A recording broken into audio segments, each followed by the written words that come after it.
Welcome to this Explainer. Today, we're jumping straight into a pretty radical thought experiment.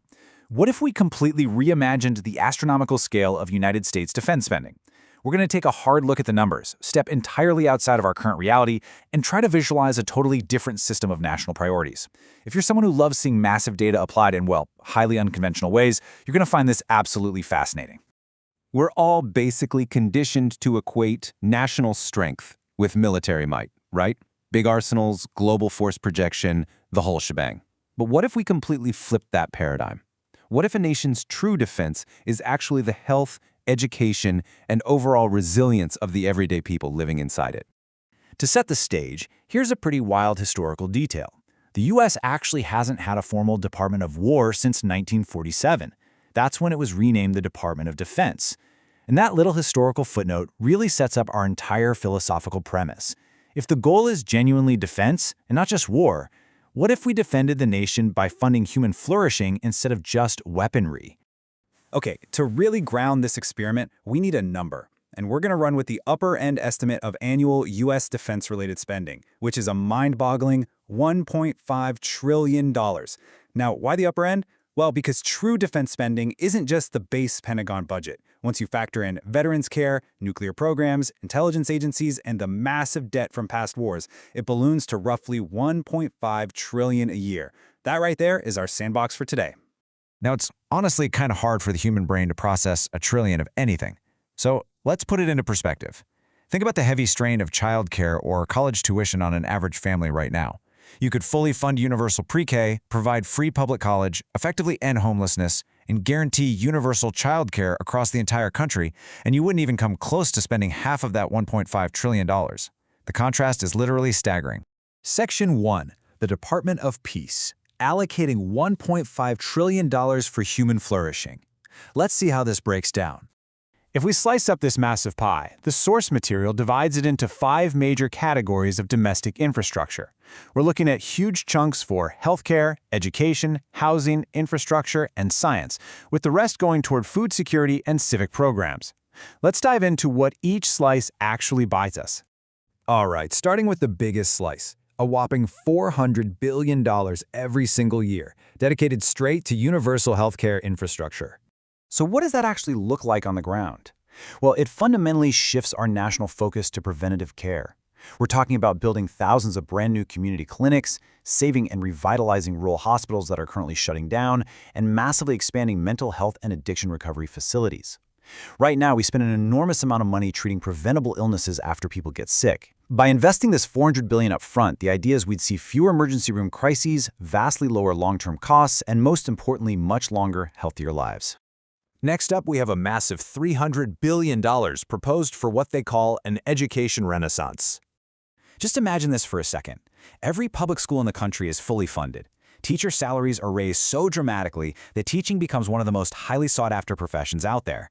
And a massive emphasis is placed on universal literacy intervention programs. Why literacy?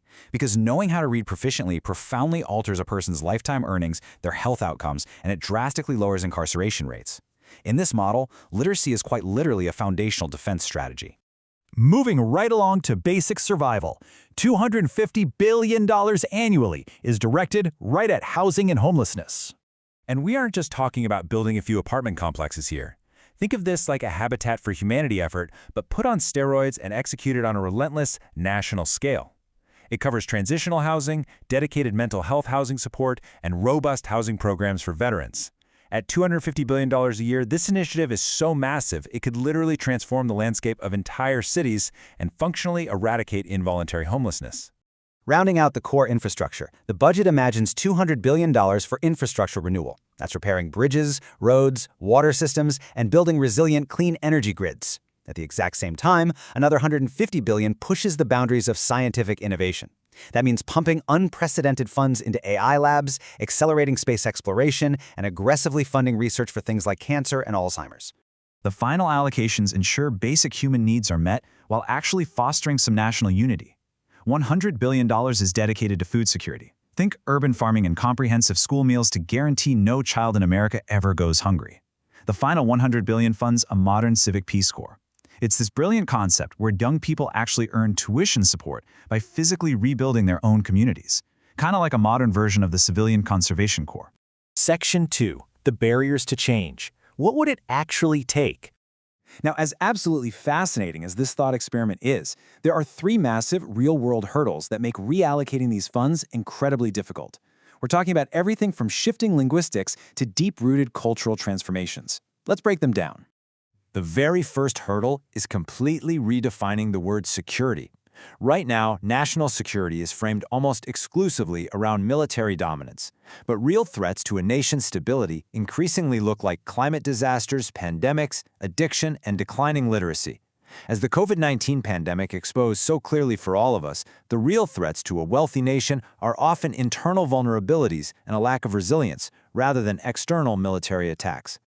The second hurdle? Practical political resistance. The defense ecosystem isn't just some abstract concept, it's a massive pillar of the economy. Defense contractors employ huge numbers of people across the country, and they carry enormous lobbying influence. Shifting these funds means disrupting a major economic engine, and that creates immense political friction that just isn't going to disappear quietly. Then there's the third hurdle, which requires a massive cultural transformation. It essentially asks us to flip our entire cultural hierarchy. Right now, there's a strong tendency to glorify military dominance. To realize a Department of Peace, we'd have to culturally elevate educators, nurses, social workers, and caregivers with the exact same level of reverence that is currently reserved for military figures. It's a huge conceptual shift. And this brings up a fascinating evaluation of what actually makes a nation great. If you look objectively at quality of life metrics, things like the highest literacy rates, lowest child poverty, and universal health care, countries like Finland, Norway, Denmark, and Japan heavily outperform the United States, and they do it all while spending just a fraction of what the U.S. spends on its military operations. Section 3. The bigger philosophical question. Historical warnings. Because this isn't a new conversation.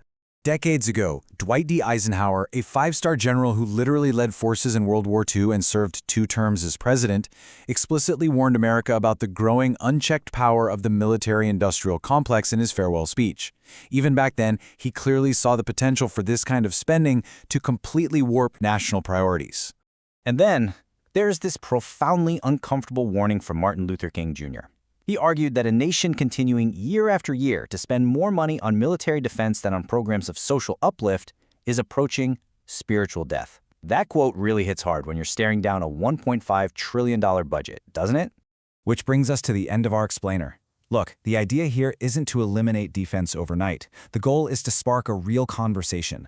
What if America treated human development as the absolute ultimate form of national defense? Because history shows us time and time again that empires tend to collapse when they neglect their own people. So, what do you think our budget says about our priorities? Thanks so much for joining me to explore this data, and as always, keep asking the big questions.